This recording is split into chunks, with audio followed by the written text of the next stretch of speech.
देश के सबसे बड़े सूबे उत्तर प्रदेश की सत्ता पर काबिज योगी सरकार के आज 30 दिन पूरे हो गए। इन 30 दिनों में योगी सरकार ने कई सख्त फैसले लिए, कई फैसलों पर सवाल भी उठे और कुछ पर तो हड़ताल तक हुई, लेकिन सरकार अपने फैसलों से पीछे नहीं हटी।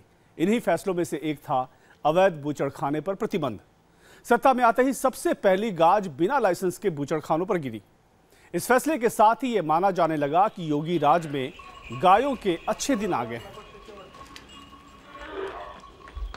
और लगातार जब से योगी सरकार सत्ता में आए हैं, आज 30 दिन पूरे हो गए हैं।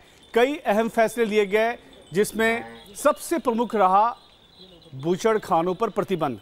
हालांकि इसके बाद हड़ताल भी हुई, जगह जगह विरोध के स्वर दिखाई दिए, लेकिन योगी अपने फैसले पर कायम रहे।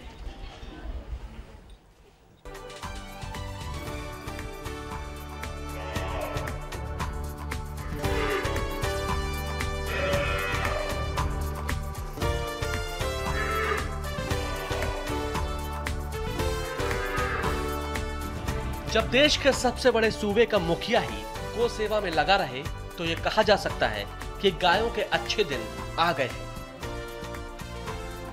कभी गाय को चारा खिलाते, कभी बछड़ों को दुलारते, तो कभी उनके सिर पर हाथ फेरते योगी की इन तस्वीरों को जिसने भी देखा वो दंग रह गया।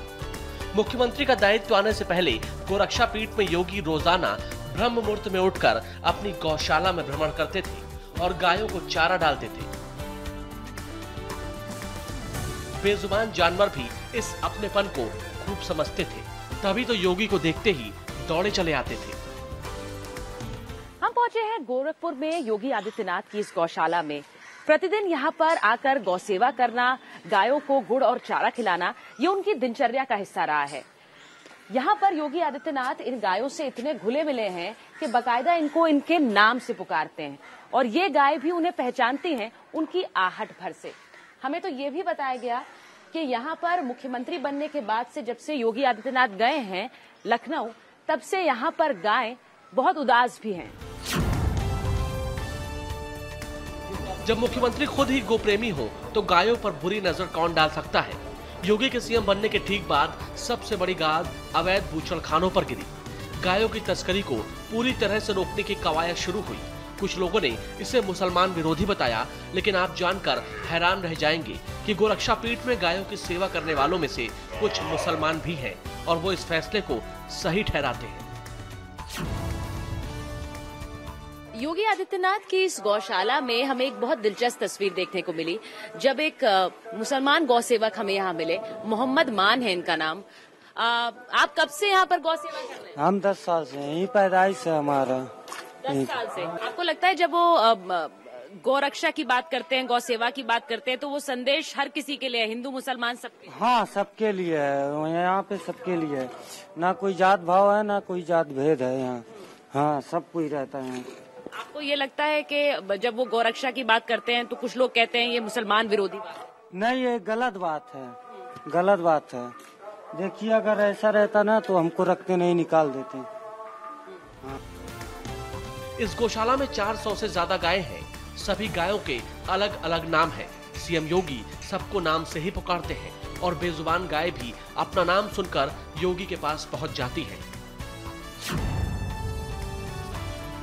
इतने साल से आप यहाँ पर गौ सेवा कर रहे हैं और बहुत से लोग यहाँ पर, कितनी गायें हैं यहाँ? 400 तक हैं लगभग। 400 तक। और कितने गौ सेवक यहाँ? 10-12 आदमी हैं। जैसे 4-5 झाड़ू वाले हैं अलग, और जो बाकी हैं खिलाने वाले वो मेरे अंडर में रहते हैं और ग्वाला जी के अंडर में। सबके नाम भी हैं? जी जी, नाम भी है। गौरी है, सामा है, गायत्री है, और भी नाम है। गायत्री है, नंदिनी है जी, सामा है, गौरी है, नंदिनी है।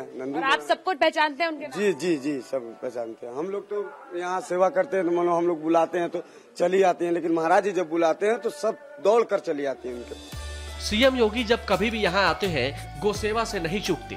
गायों को चारा देने के साथ साथ गौ सेवा के लिए निर्देश भी देते हैं। योगी गौशाला में साफ सफाई और गायों के चारे पर हमेशा ध्यान रखते हैं।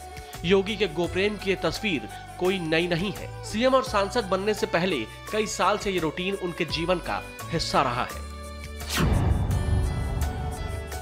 यहाँ योगी जी जब आते हैं तो आप लोगों से मिलते हैं? हाँ, 1-1.5 घंटा रहते हैं हम लोग। क्या कहते हैं आप लोगों को गौ सेवा के बारे में? खिलाने के लिए कहते हैं, सेवा करने के लिए कहते हैं, अपना धुलाने के लिए, जैसे फर्श और सफाई उपाई करने के लिए, हरा चारा जिसमें नहीं पड़ा है उसमें डालने के लिए कहते हैं अपना। जो गोरक्षा पीठ में रहने वाले लोग भी इस बात की पूरी तस्दीक करते हैं।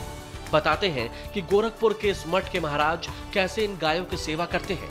यहाँ काम करने वाले लोगों का कहना है कि जब योगी सीएम बनकर लखनऊ पहुंचे तो ये गायें उनके जाने से उदास भी हो गई थी।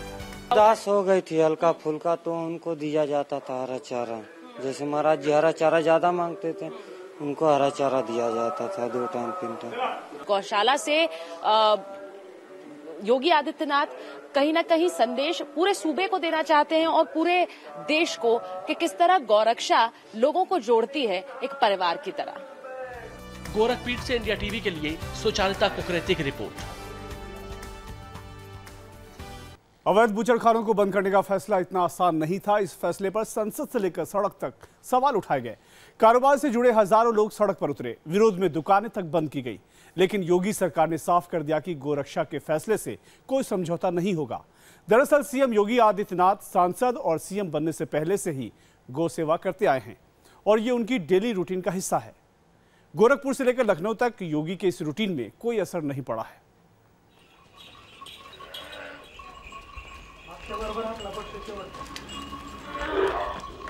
और आज योगी सरकार के 30 दिन पूरे हो गए हैं।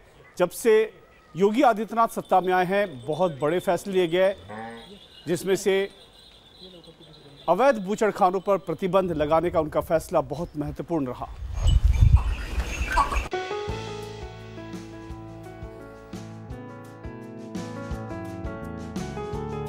सीएम योगी गौसेवा का कोई भी मौका नहीं चूकते, फिर चाहे वो गोरखपुर हो या लखनऊ। लखनऊ का सीएम आवास भी अब गायों का बसेरा बन गया है। 5 कालिदास मार्ग में गौशाला बनाई गई है, जहां सीमित संख्या में गाय रहती हैं। गाय का सवाल जब कभी आता है तो मुख्यमंत्री योगी की तत्परता देखते ही बनती है। लखनऊ में ही मुलायम सिंह यादव की बहू अपर्णा ने जब गौशाला में आने का निमंत्रण दिया तो योगी ने इसे तुरंत स्वीकार कर लिया और पहुंच गए प्रतीक अपर्णा के गौशाला जीव आश्रय में।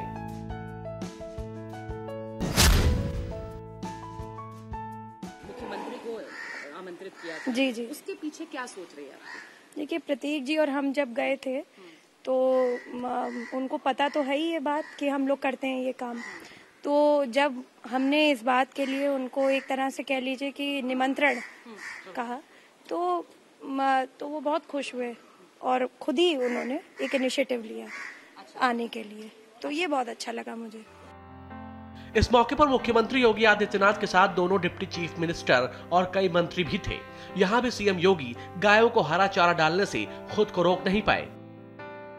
पूरी गौशाला में घूम घूम कर गायों को चारा डाला, अपने हाथ से खाना खिलाया, कभी गायों को सहलाते तो कभी उसके बछड़े को।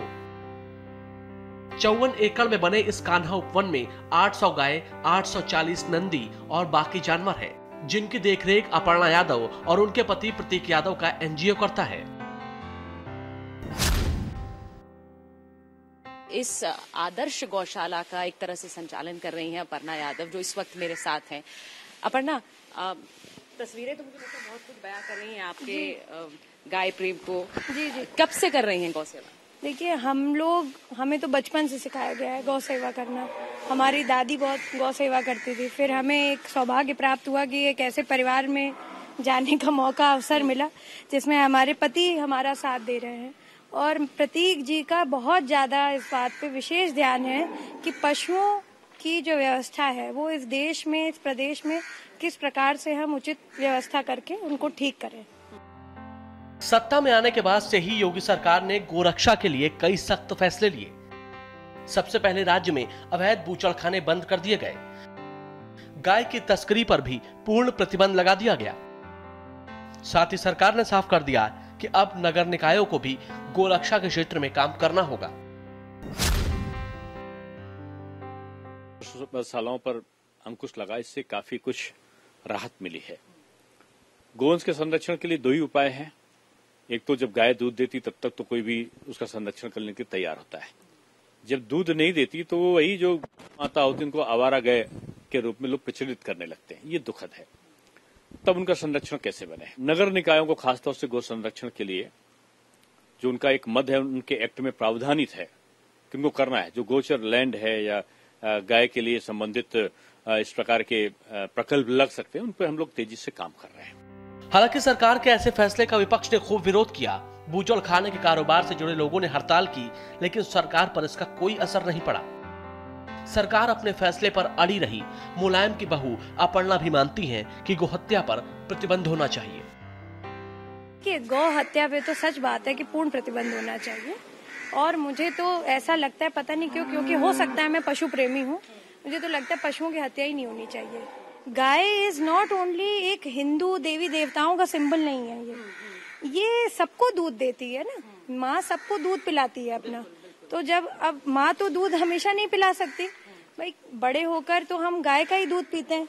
तो गाय जिसका दूध पीकर हम बड़े होते हैं उसको हम क्या काट दें? कल को हम अपनी माँ को काटने लगे, तो ये तो कोई उचित बात नहीं है। गाय आस्था के प्रतीक चिन्ह मानी जाती है। गाय पूजी जाती है और इसे माता का दर्जा हासिल है। गाय रीति रिवाज और हिंदू संस्कारों का हिस्सा है। महात्मा गांधी से लेकर आचार्य विनोबा भावे तक गौ संरक्षण की पैरवी कर चुके हैं। ऐसे में जब से योगी सरकार सत्ता पर काबिज हुई है, माना जा रहा है कि गायों के अच्छे दिन आ गए हैं। इंडिया टीवी के लिए सुचारिता कुकरेती की रिपोर्ट। योगी सरकार के आज 30 दिन पूरे हो गए, लेकिन 30 दिन बाद भी समाजवादी परिवार की हालत में अब भी कोई खास सुधार नहीं हुआ है। पार्टी मुलायम और अखिलेश खेमा में बटा नजर आ रहा है। मुलायम सिंह की छोटी बहू अपर्णा यादव समाजवादी पार्टी में हुए बिखराव से बेहद दुखी हैं और उनका कहना है कि परिवार को फिर से साथ लाने के लिए वो हर संभव प्रयास कर रही हैं। अपर्णा यादव से बात की इंडिया टीवी संवाददाता सुचारिता कुकरेती ने। आपको लगता है कि अब समाजवादी पार्टी में एक रिवाइवल की जरूरत है? देखिए, परिवार का जो झगड़ा हुआ और जिस प्रकार से, मैं तो ये कहूंगी the great divide which happened in the Samajwadi Party, as an party workers हो गए, जो भी हो गए जो भी पार्टी वर्कर्स में झगड़ा हुआ, उसकी वजह से हमें पूरा इलेक्शन जो आप देख रहे हैं, पूरा इलेक्शन में बहुत दिक्कत हो गई, पूरा दिक्कत। तो मुझे ये लगता है कि उसको अगर आज भी चाहे तो नेताजी और भैया ठीक कर सकते हैं, मगर बशर्ते कि 2 दिल मिल जाए। वो दिल अभी मिले हुए नहीं है। तो अभी तो नेताजी ने कहा, मैंने तो कहा नहीं। उन्होंने कहा कि वो बहुत बुरी तरह आहत हैं। जी जी, जी। और तो ये माननीय नेताजी के ही शब्द हैं, बिल्कुल मैं दोहरा रही हूँ, मैं और आप मर्जी से नहीं जोड़ रही हूँ। आपने क्या सोचा जब उन्होंने इस बात को पब्लिक किया? फेविकॉल बनने का काम किया हमने, तो यही काम किया कि मर्यादाओं के लिए अगर अपर्णा यादव की बलि चढ़ रही है तो कोई बात नहीं। हमें तो शुरुआत से पता था कि ये जो पूरा इलेक्शन है इस प्रकार से ही, मतलब हमारे साथ, जो मैं अपनी पर्सनल उसकी बात कर रही हूँ, I am not talking about the overall Samajwadi party का, मैं अपनी बात कर रही हूँ। पर ये सारी जो चीजें हुई, ये हुई अच्छी नहीं, किसी के लिए भी अच्छी नहीं हुई।